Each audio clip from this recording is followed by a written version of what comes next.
नमस्ते एवरीवन। आज का हमारा टॉपिक है क्लेमिडिया। तो हम आज क्लेमिडिया के बारे में जानेंगे। तो क्लेमिडिया होता क्या है? बेसिकली क्लेमिडिया एक टाइप का ऑब्लिगेट इंट्रासेलुलर बैक्टीरियल पैरासाइट है, यानी एक बैक्टीरिया है जो सेल्स के अंदर रहता है और ग्रो करता है और उन्हें इन्फेक्ट करता है। और ये मतलब ऑब्लिगेट इंट्रासेलुलर बैक्टीरियल पैरासाइट है, मतलब ये बिना सेल्स के अंदर रहे, इसका मतलब ये ज़िंदा नहीं रह सकता, मतलब ये अपने खुद के भरोसे ज़िंदा नहीं रह सकता। तो ये इसका मेन जो काम है वो दूसरे सेल्स को इन्फेक्ट करना है और फिर अपना जो पॉपुलेशन है अपना रेप्लिकेशन करके अपना नंबर बढ़ाना है। तो ये जो जिस टाइप के सेल्स को ये ज़्यादातर इन्फेक्ट करता है वो होते हैं स्क्वामस एपिथेलियल सेल्स और microphages of respiratory and gastrointestinal tract, यानी बेसिकली स्क्वामस एपिथेलियल सेल्स और माइक्रोफेजेस को ज़्यादातर इन्फेक्ट करता है ये क्लेमिडिया। अब जो ये क्लेमिडिया है ये पहले जब हमें पता नहीं था कि ये किस कारण होता था, तो हमें लगता था कि ये क्लेमिडिया जो है ये एक टाइप का वायरस है, क्योंकि वायरस के ज़्यादातर जो वायरसेस आते हैं वो इंटरसेलुलर पैरासाइट आते हैं, यानी वो सेल्स के अंदर जाते हैं, इन्फेक्ट करते, ग्रो करते और फिर फूट के बाहर निकलते हैं सेल्स से और दूसरे सेल्स को इन्फेक्ट करते। अब क्लेमिडिया भी है इसी टाइप का कुछ अपना लाइफ साइकिल दिखाता था, इसलिए पहले स्टार्टिंग में शुरुआत में इसे हम एक वायरस की तरह हम देखते थे कि हो सकता है ये एक वायरस है, और इसका नाम था सिटासोसिस लिम्फोग्रैनुलोमा ट्राइकोमा, या फिर पीएलटी वायरस या फिर पीएलटी एजेंट के नाम से जानते थे। लेकिन जैसे जैसे हमने इसको स्टडी किया तो हमें पता चला कि ये कोई वायरस नहीं है बल्कि एक टाइप का बैक्टीरिया है। अब उसका कारण क्या था? क्योंकि इसके पास दोनों डीएनए और आरएनए रहते हैं, और इसके पास सेल वॉल्स रहता है और राइबोसोम्स रहता है। इसके अलावा ये जो आपका रेप्लिकेशन होता है बेसिकली बाइनरी फिजन की वजह से होता है, और इसके अंदर एक क्लिप फेस भी नहीं रहता जो वायरस के लाइफ साइकिल में हमें देखने मिलता है। और इसके अलावा ये जो क्लामिडिया है वो सारे क्लामिडिया की स्पीसीज एंटीबायोटिक्स और कीमोथेरेपिटिक एजेंट से ससेप्टेबल रहती हैं, यानी इनसे उन्हें फ़र्क पड़ता है, उनकी ताकत कम होती है। तो इस कारण ये सब देख के हमें लगा कि नहीं, ये वायरस नहीं हो सकता, ये जबकि बैक्टीरिया ही होगा। तो हमने उसे बैक्टीरिया के रूप में स्वीकार किया। अब लेकिन ये हर एक मतलब नॉर्मल बैक्टीरिया ऐसा नहीं होता, इसके अंदर हमें पेप्टिडोग्लाइकन जो सेल वॉल रहता है नहीं रहता है, नहीं देखने मिलता है। और इसके अलावा हमें इसके अंदर ETC इलेक्ट्रॉन ट्रांसपोर्ट चेन के जो एंजाइम्स आते हैं वो भी नहीं मिलते। अब क्योंकि इसके पास ETC के एंजाइम्स नहीं है तो मतलब ये खुद का एनर्जी नहीं प्रोड्यूस कर पाता। अब खुद का एनर्जी नहीं होने के कारण इस जो ये क्लेमिडिया पैरासाइट है ये अपने होस्ट जिस सेल को इसने इन्फेक्ट किया है उसके ऊपर डिपेंड रहता है, उसके ATP और न्यूट्रिशन के लिए। अब इसी कारण की वजह से हम क्लेमिडिया को एनर्जी पैरासाइट भी कहते हैं। अब जहाँ सर साइमन बेडसन ने सबसे पहले जब क्लेमिडिया से होने वाले इन्फेक्शन को देखा था तो उन्होंने उससे नाम दिया था बेडसोनिया। हमें जो यहाँ पे जो जीनस है क्लेमिडिया, इसमें 4 मेन स्पीसीज देखने मिलते हैं: Chlamydia trachomatis, Chlamydia psittaci, Chlamydia pneumoniae और क्लेमिडिया पिकोरम। अब जो 4 जीनस है ये बेसिकली इसके उनके growth character, nucleic acid profile, antigen, plasmid, ये सब कारण और inclusion body, nature of inclusion body कैसा है, उन सब कारण की वजह से अलग अलग कैटेगरी स्पीसीज में इन लोग को रखा गया है। अब हम पहले बात करते हैं क्लेमिडिया ट्रैकोमाइसिस का जो स्पीसीज है। तो बेसिकली इनका जो इंक्लूजन बॉडी होता है वो कॉम्पैक्ट रहता है और इनके अंदर हमें ग्लाइकोजन मैट्रिक्स देखने मिलता है। अब इंक्लूजन बॉडी होता क्या है? तो बेसिकली अगर कोई सेल को क्लेमिडिया इन्फेक्ट करता है, जैसे आप यहाँ देख सकते हैं, ये बेसिकली एक कंजक्टिवल एपिथेलियल सेल है जिसको जो क्लेमिडिया से इन्फेक्टेड है। तो यहाँ पे क्लेमिडिया जो ग्रो होता है सेल्स के अंदर वो एक अलग जगह पे ग्रो मतलब अलग से ग्रो होता है और हम उसे अलग से देख सकते हैं। आप जैसे देख सकते हैं यहाँ पे दूसरे जो सेल्स है, नॉर्मल सेल्स है, इसके अंदर कोई हमें दूसरा इंक्लूजन बॉडी नहीं देखने मिलता, कोई दूसरा बॉडी नहीं देखने मिलता। लेकिन जो इन्फेक्टेड सेल है यहाँ पे हमें 2 स्ट्रक्चर देखने मिलते हैं, और जो दूसरा वाला स्ट्रक्चर है ये बेसिकली यहाँ पे क्लेमिडिया का ग्रो हो रहा है, क्लेमिडिया रेप्लिकेट हो रहे हैं और ग्रो हो रहे हैं, और इसी को हम इंक्लूजन बॉडी कहते हैं। तो जो हम ट्राइकोमाइटिस में देखते हैं बेसिकली उनका इंक्लूजन बॉडी ज़्यादा कॉम्पैक्ट रहता है, एक जगह पे पैकेटेड रहता है, और ये सल्फोनामाइड जो एंटीबायोटिक्स हैं उनसे सेंसिटिव रहते हैं, उनसे इस क्लामिडिया पे असर पड़ता है। ये जो पैरासाइट है ट्रैकोमाइटिस ये बेसिकली ह्यूमंस का पैरासाइट है, मतलब ह्यूमंस को अफेक्ट करता है और ज़्यादातर हमें अपने आँखों और जेनिटेलियन यानी गुप्तांगों का इन्फेक्शन देता है। अब जो दूसरा स्पीसीज हमारा वो है सिटासी। बेसिकली इसके अंदर जो इंक्लूजन बॉडी रहता है वो ज़्यादा कॉम्पैक्ट नहीं रहता बल्कि डिफ्यूज रहता है, और इसके अंदर ग्लाइकोजन मैट्रिक्स भी नहीं रहते हैं। इसके अलावा ये जो स्ट्रेन है स्पीसीज है ये सल्फोनामाइड से रेजिस्टेंट आती है। नेचुरली ये बर्ड्स और एनिमल्स को इन्फेक्ट करते हैं, लेकिन ये ह्यूमंस के अंदर भी इन्फेक्शन दे सकते हैं। और जब ह्यूमंस के अंदर ये बेसिकली निमोनिया और दूसरे टाइप के जनरलाइज इन्फेक्शन देते हैं। जो तीसरा स्ट्रेन है हमारा क्लैमिडिया का है वो है निमोनिया। बेसिकली ये ह्यूमंस का एक्सक्लूसिव पैथोजन है, मतलब ये खाली ह्यूमंस को ही इन्फेक्ट कर सकता है, दूसरे कोई एनिमल या फिर बर्ड के होस्ट को हमने अभी तक देखा नहीं है इसे इन्फेक्ट करते हुए। और ये ह्यूमंस के अंदर, इंसानों के अंदर ज़्यादातर एक्यूट रिस्पिरेटरी डिसीज देता है।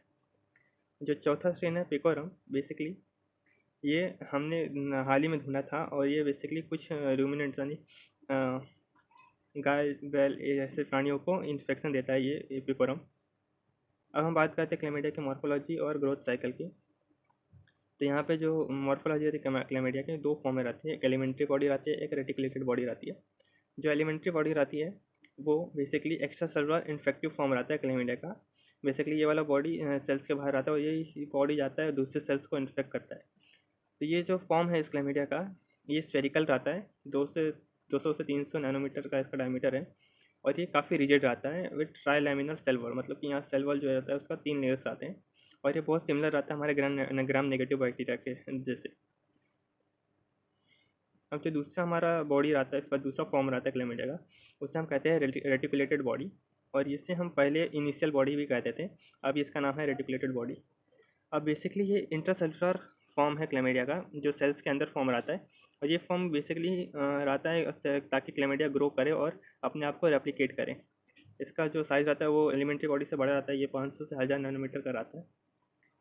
और इसका जो सेल वॉल है वो काफ़ी फ्रेजाइल और पैलेबल है, इसके कारण क्या होता है कि जो इसका रेटिकुलेटेड बॉडी का कोई एक डेफिनेट स्ट्रक्चर नहीं होता है, तो इसके वजह से हमें कई डिफरेंट टाइप के स्ट्रक्चर देखने मिलते हैं रेटिकुलेटेड बॉडी के, और इसी को हम कहते हैं पीलियोमॉर्फिज्म। अब आप यहाँ देख सकते हैं बेसिकली एक इंक्लूजन बॉडी है जिसके अंदर कुछ जो आर लिखा है वो बेसिकली रेटिकुलेटेड बॉडी है और जो ई लिखा है वो एलिमेंट्री बॉडी है। तो ये जो इंक्लूजन बॉडी है ये तैयार है अभी, मतलब ये सेल को जो इसका होस्ट सेल है उसको उससे ब्रेकअप करेगा और उसके बाद जाएगा दूसरे सेल्स को इन्फेक्ट करेगा। ये पूरा हम साइकिल आगे देखेंगे अभी। तो इसका जो इन्फेक्शन होता है वो क्लैमिडिया का वो कैसे होता है उसके बारे में बात करते हैं। तो जो ऊपर से देखा जाए तो क्या होता है, जो हमारा एलिमेंट्री बॉडी आता है एक्स्ट्रा सेलुलर फॉर्म जो रहता है क्लैमिडिया का, वो जाता है किसी दूसरे ससेप्टिबल होस्ट, मतलब जो सेल जिस पे वो इन्फेक्ट कर सकता है उस पर जाके अटैच होता है, और अटैच होने के बाद वो जो सेल रहता है वो एंडोसाइटोसिस की वजह से वो एलिमेंट्री बॉडी को अपने अंदर ले लेती है। अब एलिमेंट्री बॉडी सेल्स के अंदर जाने के बाद अपना ये रूप बदल के रेटिकुलेटेड बॉडी फॉर्म में आ जाती है, और रेटिकुलेटेड बॉडी फिर रेप्लिकेट करती है और ग्रो करती है। अब इस रेप्लिकेशन और ग्रोथ की वजह से हमारा इंक्लूजन बॉडी बनता है। अब ये इंक्लूजन बॉडी जब काफ़ी तादाद में रेटिकुलेटेड बॉडी बन जाती है तो कई रेटिकुलेटेड बॉडी अपने आप को ट्रांसफॉर्म कर लेते हैं एलिमेंट्री बॉडी के फॉर्म में। अब एलिमेंट्री बॉडी के फॉर्म में आने के बाद फिर वो इंक्लूजन बॉडी जो रहता है वो सेल से फट के निकल जाता है, और इसके कारण जो हमारा एलिमेंट्री बॉडी है वो बाहर मैट्रिक्स या स्पेस में चली जाता है ताकि वो जाके दूसरे सेल्स को इन्फेक्ट कर सकें। और ये होता है ये बेसिकली एक्सोसाइटोसिस की वजह से होता है। तो एंडोसाइटोसिस की वजह से अंदर आते हैं और एक्सोसाइटोसिस की वजह से बाहर जाते हैं सेल से। अब हमें थोड़ा इसका अगर ये डिटेल में एक एक करके पढ़े तो होता कैसे, तो सबसे पहले हमारा एलिमेंट्री बॉडी का अटैचमेंट होता है, तो जाता है किसी ससेप्टिबल एपिथेलियल सेल के सरफेस पे जाके चिपकता है। इसके बाद उसका एंडोसाइटोसिस होता है। अब इनसाइड द होस्ट सेल, मतलब एंडोसाइटोसिस होने के बाद वो जाता है एलिमेंट्री बॉडी कोई एंडोसोम्स के अंदर। अब एंडोसोम्स के अंदर जाने की वजह से क्या होता है कि अपना जो होस्ट सेल रहता है उसके साइटोप्लाज्म से सेपरेटेड रहता है, तो उसके चांसेस कि वो होस्ट सेल उसे ढूंढ के मार दे वो कम हो जाता है, और जो एंडोसोम्स के अंदर वो फिर रेप्लिकेट होता है और ग्रो होता है। अब वो ये एंडोसोम्स के अंदर एलिमेंट्री बॉडी हमारा 8 घंटे, मतलब करीबन 8 घंटे के बाद हमारा रेटिकुलेटेड बॉडी के फॉर्म में आ जाता है। अब रेटिकुलेटेड बॉडी जो रहता है करीबन 12 घंटे तक, इन्फेक्शन के 12 घंटे बाद तक उसका फिर डिवीज़न स्टार्ट हो जाता है, मतलब वो डिवाइड करना स्टार्ट हो जाता है बाइनरी फ्यूजन से। अब जो डिवीज़न की वजह से हमें पॉलीमॉर्फिक प्रोजेनी मिलते हैं, और जो रहते हैं पॉलीमॉर्फिक प्रोजेनी जब काफ़ी हो जाते हैं करीबन 20 से 24 घंटे बाद, वो जो ये रेटिकुलेटेड बॉडी बहुत सारे बने हैं वो एलिमेंट्री बॉडी में कन्वर्ट होना स्टार्ट कर जाते हैं, और करीबन 40 घंटे तक हमारा बाइनरी फ्यूजन चालू रहता है।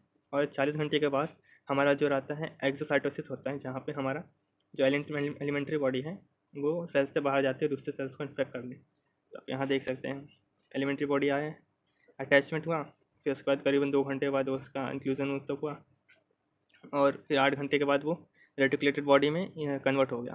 और फिर उसके बाद वो मल्टीप्लाई होता है, फिर मल्टीप्लाई होते होते फिर करीबन 24 घंटे बाद वो एलिमेंट्री बॉडी में कन्वर्ट होना स्टार्ट होते हैं। पहले 24 घंटे से 48 घंटे तक करीबन वो ज़्यादातर जो रहता है रेटिकुलेटेड बॉडी वो ग्रो भी होते हैं और बहुत सारे कन्वर्ट होते हैं एलिमेंट्री बॉडी में।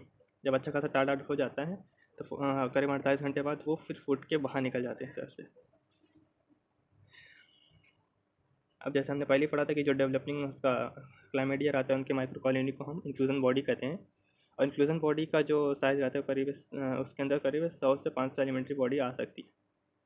अब यहाँ पे हर एक जो स्पीसीज़ है उनका इंफेक्शन का टाइम और रिलीज़ का टाइम अलग अलग हो सकता है। जैसे यहाँ पे सिटासी की बात करें तो यहाँ पे जो एलिमेंट्री बॉडी का रिलीज़ टाइम है वो 48 घंटे के अंदर ही हो जाता है।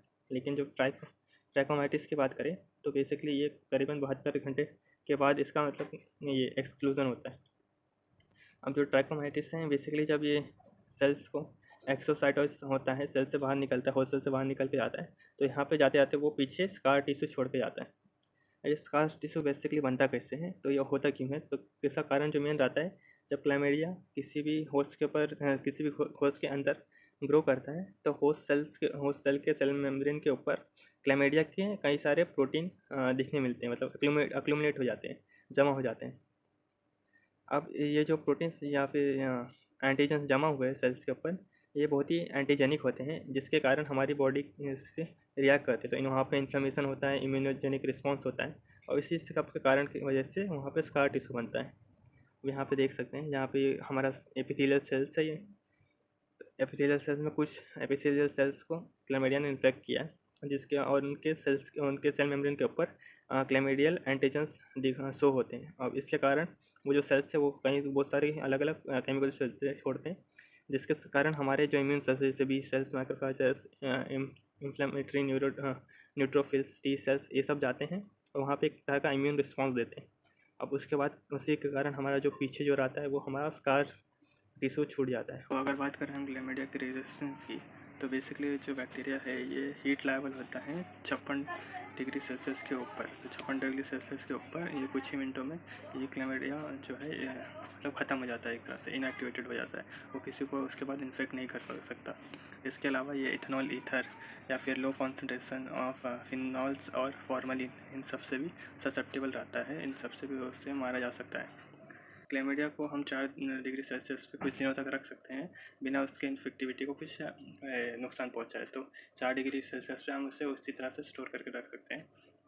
इसके अलावा हम उसे प्रिजर्व करके भी रख सकते हैं -70 डिग्री सेल्सियस पे, या फिर उसे हम लाइफोफिलाइज टेक्निक से इसे स्टोर करके रख सकते हैं। के साथ आज का हमारा टॉपिक यहीं पे समाप्त होता है। आप सबका यहाँ तक जुड़े रहने के लिए और सब सुनने के लिए बहुत बहुत धन्यवाद।